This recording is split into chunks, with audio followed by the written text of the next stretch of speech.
Hello everyone, I am Vanshika and welcome to my channel Study with Meenakshi. आज हम history का part 2 पढ़ेंगे और हमारा चैप्टर भी हमारा 2 है।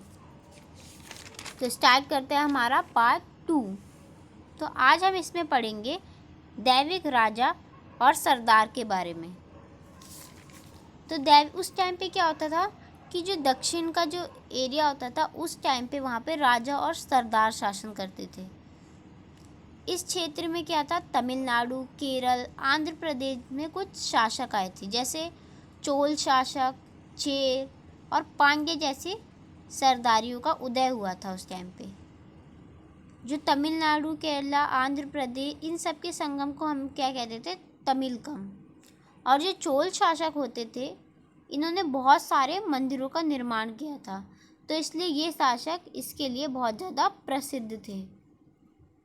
उसके बाद सरदार और सरदारी में क्या आता है कि ये लोग बहुत ज़्यादा शक्तिशाली माने जाते थे और इनका जो कैसे बनते थे, ये वंशानुगत भी हो सकते थे, जैसे पीढ़ी दर पीढ़ी। जैसे अगर कोई राजा का बेटा सरदार है तो उसकी आने वाली पीढ़ी भी सरदार होगी, मतलब एक सिस्टम वाइज चलता हुआ आएगा, या फिर कोई अपनी विशेषता के अनुसार भी वो बन सकता है। इनका काम क्या होता था, यज्ञ करवाते थे ये लोग, सेनापति की मदद करते थे, अगर कहीं लड़ाई हो गई तो उसको सुलझाते थे ये लोग, मदद करते थे। और इनके जो गुलाम होते थे ना, ये इन्हें गिफ्ट देते थे। जैसे राजा टैक्स लेता था वैसे ये गिफ्ट लेते थे, और जो गिफ्ट भी इन्हें मिलता था वो भी ये अपनी जनता में बांट देते थे, जो लोग इनका समर्थन करते थे। लेकिन इनके पास सेना नहीं होती थी, परमानेंट सेना नहीं थी इनके पास।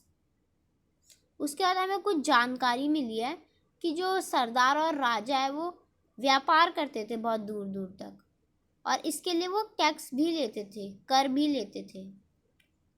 इसमें हमारे कौन कौन से आते, सातवाहन, शक शासक, ऐसे शासक शामिल थे।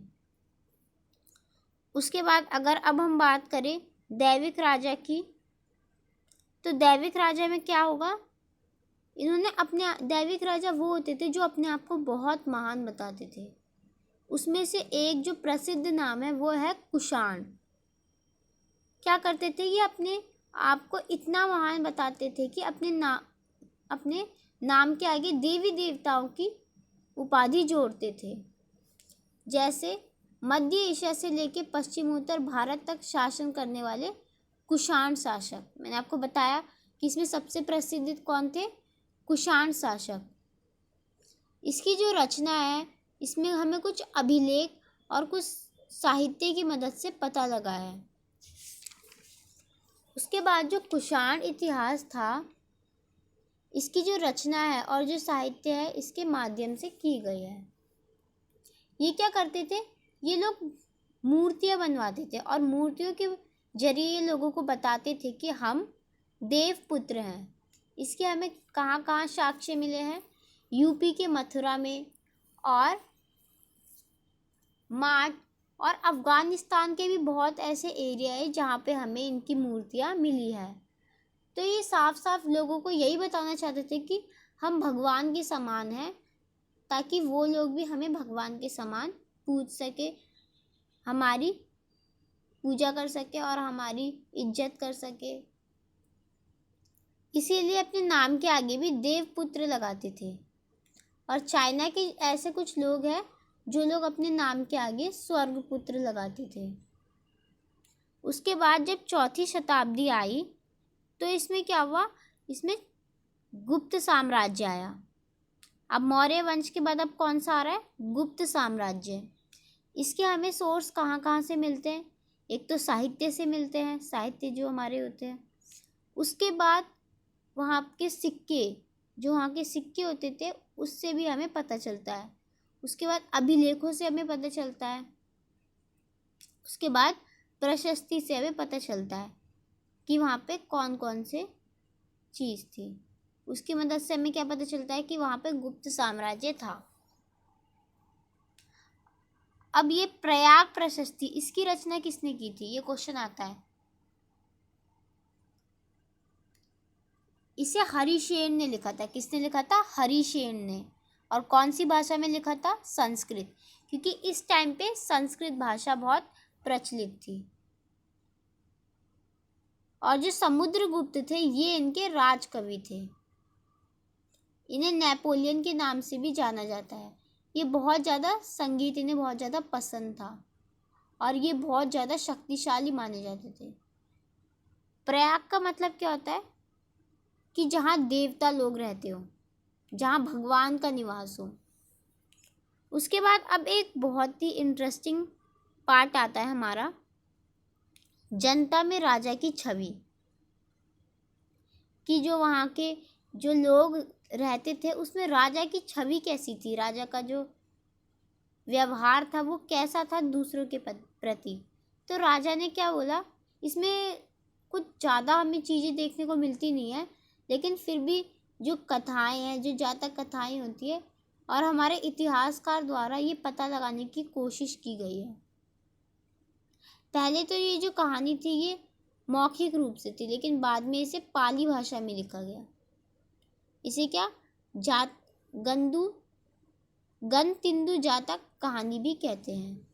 इसमें क्या है, प्रजा के दुख के बारे में बताया है। तो इसमें क्या होता है कि जो राजा होता है वो जनता के पास जाता है अपना वेश बदल के। तो वो कहता है कि तुम्हारे यहाँ के राजा कैसे हैं।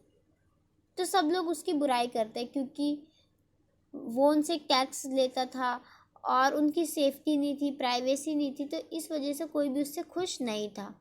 तो बाद में वो जब जाता है तो वो अलग अलग लोगों से पूछता है, तो सबका यही जवाब रहता है। तो ये था हमारा जनता में राजा की छवि।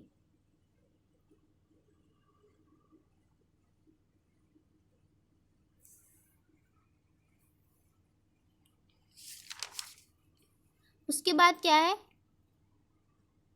उसके बाद है उपज बढ़ाने के तरीके। अब हम कहीं पे भी रहते हो तो वहाँ पे कृषि का देखा होगा आपने, बहुत ज़्यादा महत्वपूर्ण योगदान रहता है। ठीक है, तो अब हम देखेंगे कि वो लोग उपज बढ़ाने के लिए कौन कौन से कार्य करते थे। तो उस टाइम वो हल का उपयोग करते थे। उस टाइम वो उतने अवेयर नहीं थे, वो उतने जागरूक नहीं थे। उन्हें टेक्नोलॉजी का उस टाइम पे ना टेक्नोलॉजी होती थी हमारी इतनी प्रौद्योगिकी। तो उस टाइम पे वो क्या करते थे, जब उन्हें पता चला तो उन्होंने लोहे की फाल लगाई। जो नीचे वाला हिस्सा होता है उसमें लोहे का लगाया। उससे क्या हुआ, इससे उपज बढ़ने लग गई। उसके बाद क्या हुआ, जो गंगा और कावेरी में जो हल थे वो भी शुरू हो गए, वहाँ पे भी शुरू हो गए।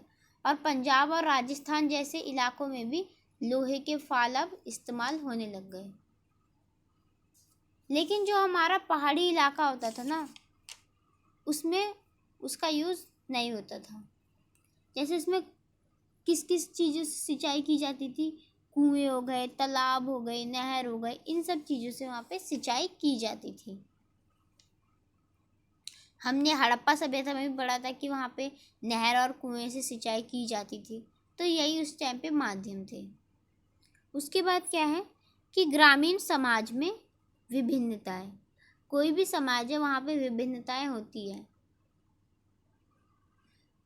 तो उस टाइम क्या था, उपज बढ़ाने का लाभ सबको नहीं हुआ। उपज उन्होंने करी तो, उपज उन्होंने बढ़ाई तो, लेकिन इसका फ़ायदा सबको नहीं मिला। बहुत सारे ऐसे लोग थे जिनके पास ज़मीन नहीं थी, बहुत सारे ऐसे किसान थे वहाँ पे, और इसका फ़ायदा कौन उठाते थे, बड़े ज़मींदार उठाते थे।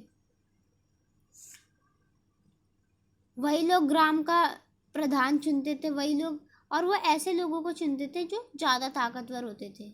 लेकिन जो छोटे किसान होते थे वो बहुत ज़्यादा कमज़ोर होते थे। ऐसा होता नहीं है हमारे समाज में, जो अमीर वर्ग होता है वो हमेशा छोटे वर्ग का शोषण करता है, हमने बहुत बार देखा होगा। तो वैसे ही यहाँ पे भी होता हमें दिख रहा है। और जो प्रधान बनता था ना उसका भी पद वंशानुगत होता था। मतलब अगर वो राजा है तो उसका जो परिवार है वो पीढ़ी दर पीढ़ी वंशानुगत होता रहता है। मतलब अगर आज मैं रानी हूँ तो उसके बाद जो मेरी पीढ़ी आएगी वो रानी बनेगी, तो इसमें क्या होता है, इसमें बाकी लोगों को मौका नहीं मिल पाता। लेकिन जबकि अगर हम आज के समाज की बात करें तो आज के समाज में ऐसा नहीं होता। उसके बाद अब हम देखेंगे भूमि दान और नए संभ्रांत ग्रामीण। ये जो भूमि दान है ना, ये बहुत टाइम से चलता हुआ आ रहा है। हमने क्लास 11th में भी पढ़ा था, उसमें भी भूमि दान के बारे में बताया था। इसके अभिलेख पत्थर और तामपत्रों पर हमें मिले हैं, इस बात के सबूत इसमें उसमें जिसमें भूमि दान का जिक्र किया था। अब उस टाइम पे क्या होता था, जैसे अगर हम आज के टाइम पे कोई भी भूमि लेते थे या दान करते थे तो उसके हमें उसका एक कागज़ मिलता है। लेकिन उस टाइम पे क्या होता होगा, उस टाइम पे जो भूमि होती थी ना, या तो वो धार्मिक संस्थाओं को दी जाती थी, जैसे कि मंदिर वगैरह, या फिर ब्राह्मणों को दी जाती थी। और उस टाइम पे जैसे अभिलेख हो गया, पत्थर हो गए, इन सब के जरिए वो भूमि को देते थे। जैसे आज के टाइम पे प्रॉपर्टी के कागज़ होते हैं, उस टाइम पे वो अभिलेखों के माध्यम से दिए जाते थे कि कोई तो सबूत होना चाहिए ना।